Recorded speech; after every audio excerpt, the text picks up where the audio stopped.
தமிழகத்தின் முன்னாள் முதல்வர் கலைஞர் அவர்களின் மீது மிகுந்த மரியாதை கொண்டவர் கேப்டன் விஜயகாந்த். கேப்டன் விஜயகாந்த், பிரேமலதா ஆகியோரின் திருமணம் கலைஞர் கருணாநிதி அவர்களின் தலைமையில் 1990ஆம் ஆண்டு ஜனவரி 31 நடைபெற்றது.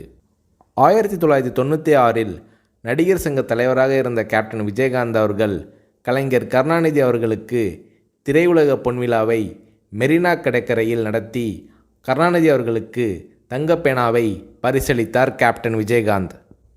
கருணாநிதி அவர்களும் விஜயகாந்த் அவர்கள் மீது மிகுந்த அன்பு கொண்டவர்.